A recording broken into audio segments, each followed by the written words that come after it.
Okay, so in today's video we're going to talk about how to properly cut the wick on a Zippo lighter in order to maintain the height of a flame that you desire. So what we're going to do is we're going to talk about the two things that you're going to need. You're going to need a sharp pair of scissors and you're going to need some needle nose pliers. So first of all, let's go ahead and inspect these three lighters and you'll see the difference in the wick. What we have here is a lighter with a burnt wick. It's covered in carbon. It's cut about 1/8 of an inch below the top of the chimney. What that's going to do is give this particular lighter a shorter flame in order to conserve some fuel.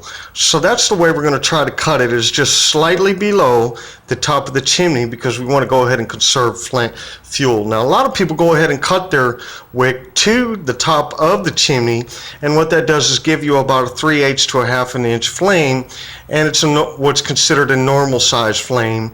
A lot of people go ahead and do that in order to have a better windproof flame, but they're all windproof. So here we go. We're going to go ahead and inspect this second lighter, and what we're going to see is a clean wick inside this lighter, and it's cut about a 1/16 of an inch below the top of the chimney. So that's the desired height for the flame that I want to use on this particular Zippo, or any Zippo. I like to conserve fuel, so I like to cut mine just a little bit shorter. And we're going to go ahead and see this other Zippo right here. It's a little bit shorter and smaller Zippo, but what we see is that this one is clean. It's not covered in carbon, and what we've got is a nice, clean, slightly used wick. It's showing a little bit of burn marks on it, however it's still clean and white. That's the way you want to maintain your wick. A lot of Zippos have a lot of excess wick down inside here, so you can always pull it out and cut it anytime you really need to. You don't want to let it get frayed like we had in this first one. So that's the difference between a normally used Zippo wick and an overused Zippo wick, where you want to go ahead and cut it. So this is what we're going to look for right here. Now what you want to do is you want to go ahead and take the lighter and take it apart. You want to go ahead and open it up and pull the case out of the inside. Alright, set this down over here. Now if you'll notice, you got this screw right here. That's made to go ahead and hold your flint inside there. If you've got a flint inside the lighter, what you want to do is you want to go ahead and pull this spring out and set it down like that. If you got a flint in there, go ahead and tap it over like that, and go ahead and just set your flint back down on the table. This particular lighter doesn't have a flint. We're going to cover that in our next video. So then what you want to do is you want to go ahead and get this insulation right here on the very top and pull it out. But when you pull it out, you want to go ahead and pull it out nice and straight, because you don't want to tear it over this tube right here that holds your flint. Set that down on the table. Now, if you look down inside here, I have an extra flint inside here. A lot of people store an extra flint inside their lighter. So if you've got it like that, you want to go ahead and tap that thing out of there, and you got it in your hand. Go ahead and set it down on the table. We're going to cover changing the flint in the next video.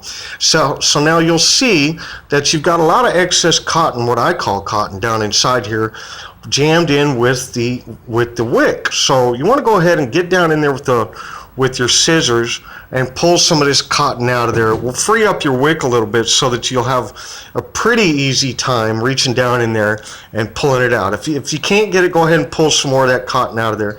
Now reach down in there with your needle nose pliers and go ahead and just give a pull on that wick until you see that you've got clean wick just above the top of the chimney. You don't want to pull too much out, because then you'll go ahead and by that you're just wasting your wick. But as you can see, I've got just a slight amount of wick above the top of the chimney. So what I'm going to do is I'm going to get in here with my scissors at an angle and go ahead and cut this wick with a clean cut.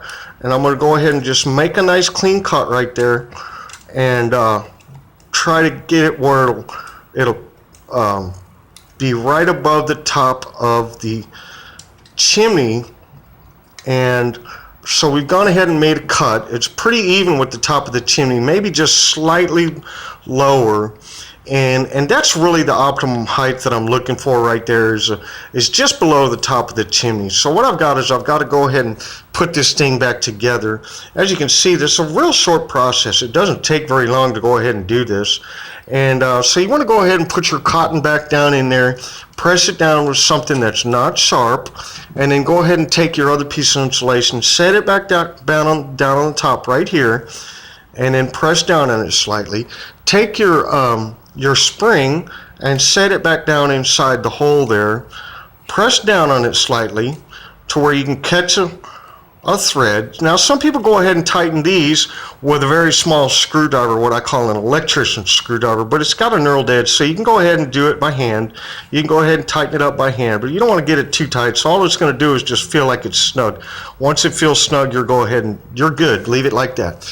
Then once you're done with that, you can go ahead and place your inside of your lighter back down inside the case, and what you've done is you've successfully trimmed the wick on your Zippo lighter to the proper adjustment. You've got a clean wick. And the next step we're going to talk about in the next video is how to properly fuel a lighter and change the flint. And that's how you do it. Thank you, America.